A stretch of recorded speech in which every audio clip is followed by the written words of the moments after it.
الله الرحمن الرحيم. إن الحمد لله نحمده ونستعينه ونستغفره ونتوب إليه، ونصلي ونسلم على خاتم أنبيائه وأشرف رسله سيدنا ونبينا محمد صلى الله وسلم وبارك عليه وعلى آله وأصحابه ومن تبعهم بإحسان إلى يوم الدين. أما بعد، فيا أيها المسلمون، شهركم مبارك، وتقبل الله منا ومنكم صالح الأعمال. الحمد لله أن بلغنا وإياكم شهر رمضان وجعلنا من أهل الإسلام ومن أمة سيد الأنام.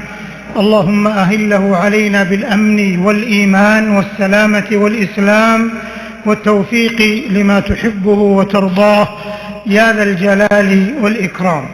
أيها الإخوة المسلمون، شهر رمضان المبارك نعمة من الله عز وجل علينا، وإدراكه منة كبرى نحمد الله ونشكره، وهذا يحثنا على اغتنام أوقات هذا الشهر المبارك. نهنئ المسلمين جميعا بحلول هذا الشهر العظيم وهذا الموسم الكريم، وهو فرصة عظيمة وسانحة كبيرة ينبغي على المسلم أن يغتنمها بالأعمال الصالحة. كان رسول الله صلى الله عليه وسلم يبشر أصحابه بقدوم شهر رمضان، ويهنئ أصحابه بقدوم هذا الشهر العظيم. في الحديث المتفق عليه عن أبي هريرة رضي الله عنه أن رسول الله صلى الله عليه وسلم قال: أتاكم شهر رمضان، شهر عظيم مبارك، فيه تفتح أبواب الجنان وتغلق أبواب النيران وتصفد الشياطين. فينبغي على المسلم أن يغتنم أوقات وليالي هذا الشهر المبارك بالإقبال على الله، بصحة المعتقد وتقوية الإيمان وإخلاص العمل لله عز وجل، ولزوم سنة رسول الله صلى الله عليه وسلم ومنهج سلف الأمة الصالحين رحمهم الله ورضي عنهم. كما ينبغي أن يجتهد في إتقان الصيام وإحسانه والقيام وعلى تلاوة القرآن الكريم والبذل والصدقات وأعمال البر التي لا تخفى علينا جميعا. وليحذر المسلم من التساهل والغفلة وضياع أوقات وليالي هذا الشهر الكريم. أيها المسلمون، يحل شهر رمضان المبارك والعالم لا زالت جائحة كورونا تكتنفه وتخيم على أحوال الناس.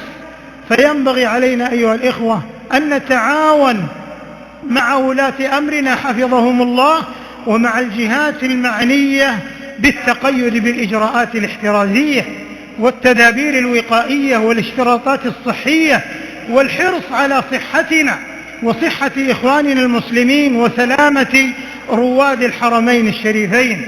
فمن أعظم مقاصد الشريعة حفظ الدين وحفظ النفس، ومن فضل الله عز وجل علينا في هذا الحرم الآمن وفي هذه البلاد المباركة أن يسر لنا الجمع بين أداء الشعائر في حفظ للدين والتقيد بالإجراءات الاحترازية في حفظ الصحة وصحة إخواننا المسلمين.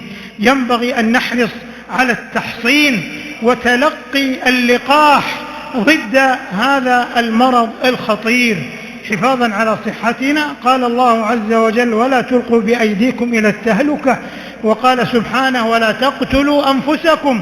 كذلك ينبغي على رواد الحرمين أن يأتوا وهم قد ارتدوا الكمامة، وكذلك الحرص على التباعد الجسدي والمكاني وعدم التجمعات، والحرص على التعقيم وغسل اليدين، كل ذلك حفاظا على مقصد حفظ الصحة والسلامة.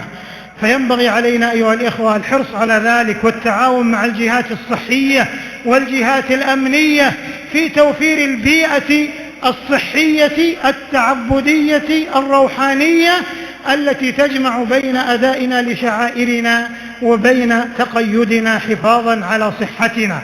باسمكم جميعا نرفع أسمى آيات التبريكات والتهاني لمقام ولاة أمرنا حفظهم الله، الذين يبذلون جهودا عظيمة في خدمة الحرمين الشريفين وخدمة روادهما وتهيئة الأجواء لهم، فجزاهم الله خيرا وضاعف مثوبتهم. نسأل الله أن يجعله شهر عز ونصر وتمكين للإسلام والمسلمين، وأن يرفع هذه الجائحة عنا وعن بلاد المسلمين وعن العالمين أجمعين بمنه وكرمه. تقبل الله منا ومنكم صالح الأعمال، وأعاننا وإياكم على الصيام والقيام، وكتب لنا ولكم ولوالدينا العتق من النار بمنه وكرمه، إنه جواد كريم. وآخر دعوانا أن الحمد لله رب العالمين، وصلى الله وسلم على نبينا محمد وعلى آله وصحبه أجمعين، والسلام عليكم ورحمة الله وبركاته.